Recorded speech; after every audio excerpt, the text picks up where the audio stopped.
Today I fucked up by not knowing how white my hair really was. I, 37 male, started getting white hair when I was a teenager. I started growing my hair out 2 years ago, so now I have nearly shoulder-length curly hair with white curls throughout. I love it, my wife loves it, life is good. Until last night when I flew too close to the sun. My wife was dyeing a couple tips of our daughter's hair pink and blue. My wife said to her, "We should dye Dad's hair next." My daughter replied, "Boys can't dye their hair." So, after showing her some music videos of songs she likes, Time Bomb by Rancid with Lars' bright red mohawk, and Josie by Blink-182 with Tom's bleached hair and Mark's purple hair, I told her I would dye my white curls either blue or pink, and the choice was up to her. She picked blue. My hair is otherwise very dark, so I figure it will only show up on the white hair. My wife has claimed in the past that dye doesn't adhere to white hair as well, so I figured no harm in coating my whole head. How much is it going to show up anyway? This is the TIFU, so I wait the 30 minutes, my wife takes my daughter upstairs to rinse her hair out, and I hop in the downstairs shower. A lot of dye comes out in the shower and I think I'm pretty clever. I never dyed my hair before and having a couple blue streaks amidst the curls is going to look pretty cool.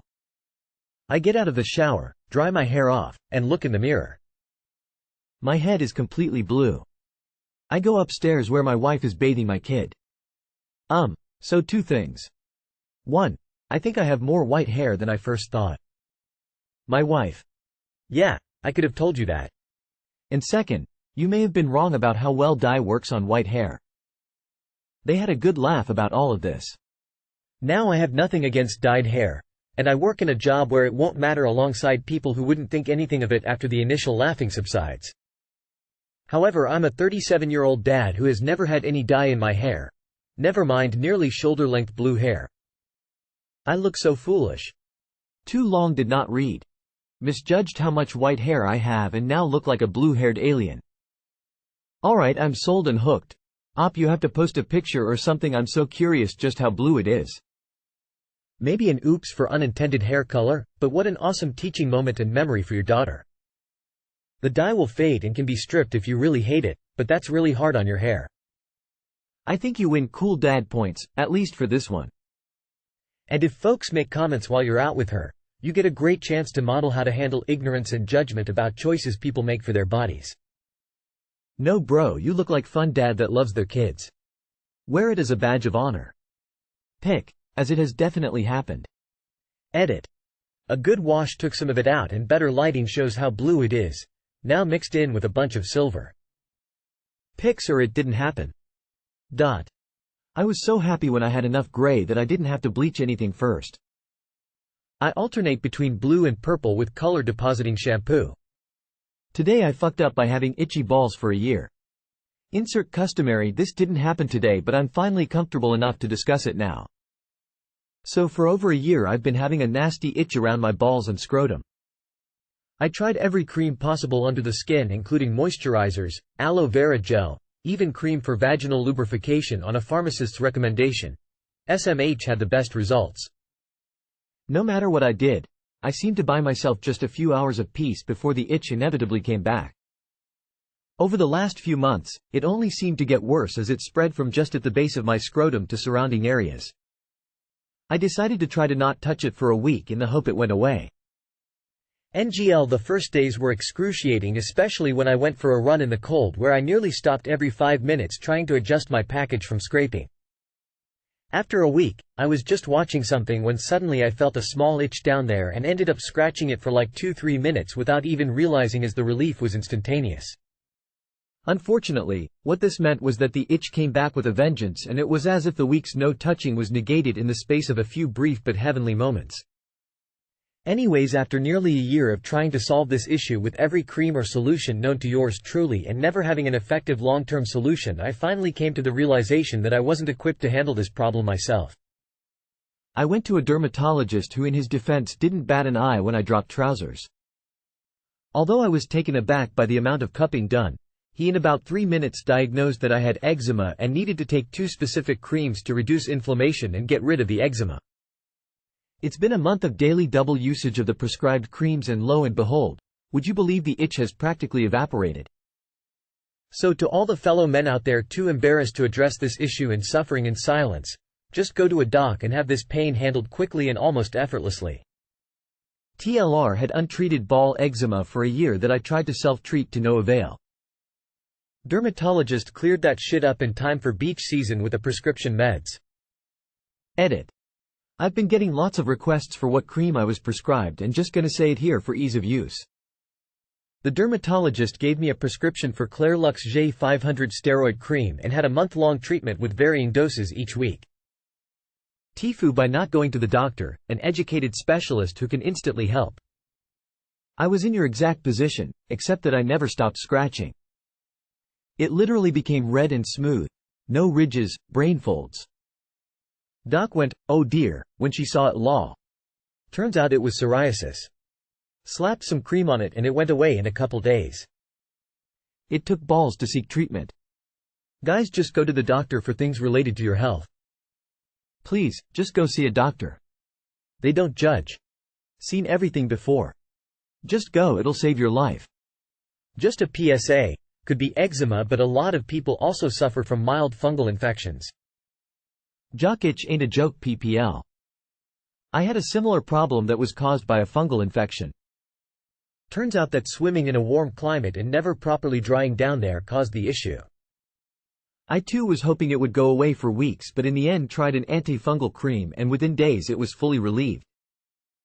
Today I fucked up, wandered onto a US Army military base as foreigners looking for a pool. So this happened earlier last week, and for a bit of context, my buddy and I are both Canadians and had graduated from university earlier this month. We decided for a celebratory road trip, we would drive from BC, where we're from, down to California, Arizona, New Mexico, Texas, and eventually Louisiana before beelining it back to Canada for work. So by this point, we're a few days in and arrived in El Paso, Texas. We decided we'd walk down to Ciudad Juarez just to check things out after watching the movie Sicario, and the day before, we visited White Sands, New Mexico. After returning from Juarez, it was past noon already, and we felt like we're being roasted alive in the Texas heat and figured we'd cool ourselves down at a local community pool. I search up some pretty good pools online, and set the GPS waypoint to the closest one. The directions told me it was located right after a right turn from the highway off-ramp. And as I make the turn I realize we had ventured onto a U.S. Army military base, Fort Bliss, home to the 1st Armored Division. I tell my buddy we should just make a U-turn and get out of there before we went in too deep to the gates.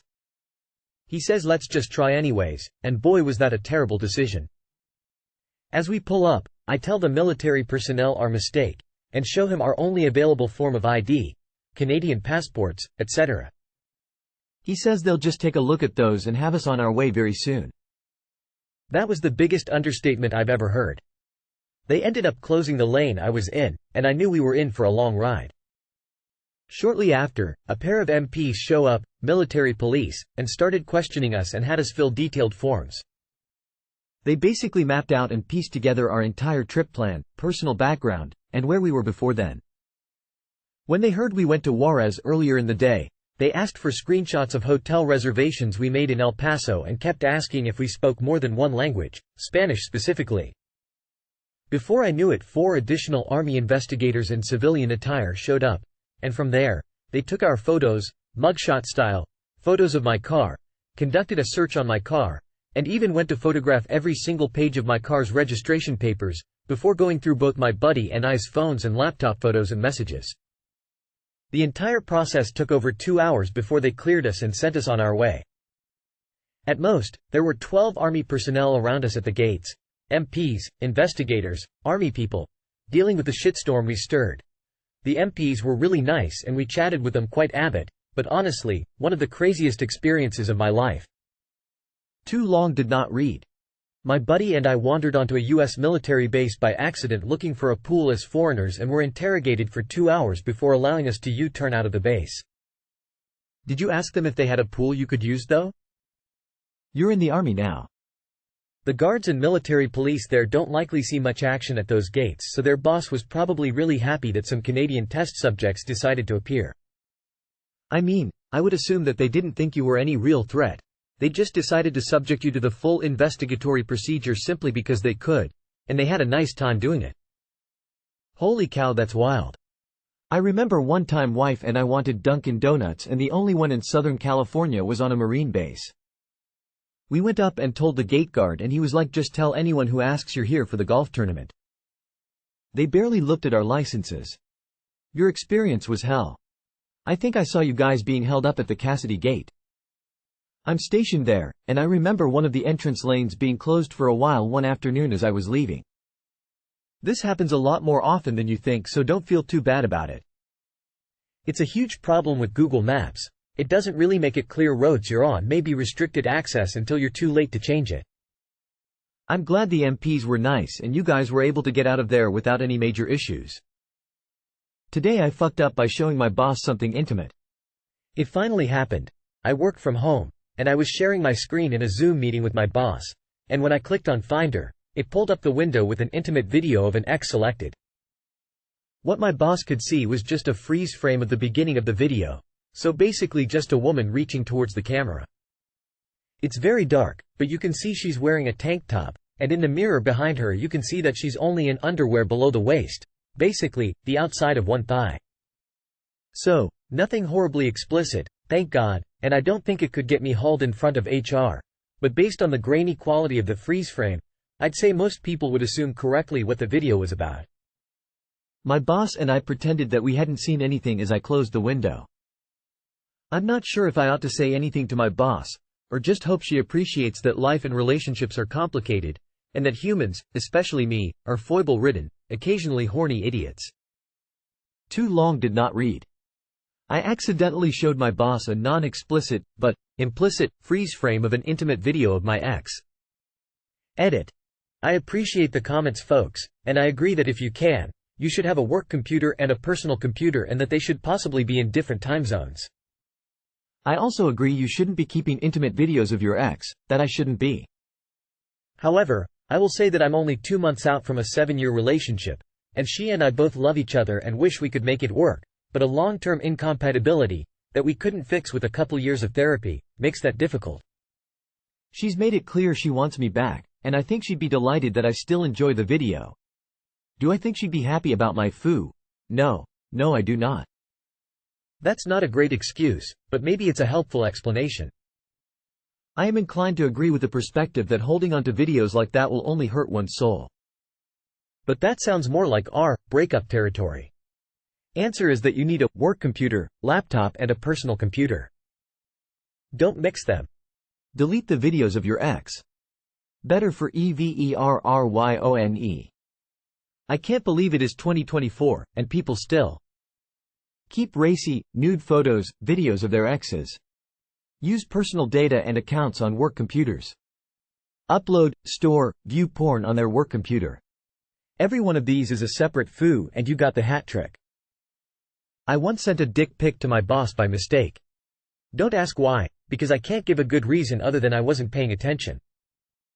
Anyway, he sent one back and we both had a good laugh about it. Keeping videos of an ex is bad juju coming back to haunt you. I once was flipping through pics on my camera roll for my boss to show her some work stuff, and accidentally scrolled too far and she caught a glimpse of my now wife topless. She just said, "You know you can hide those in their own special folder, right?" And I said, "I'm so sorry." And we never spoke about it again.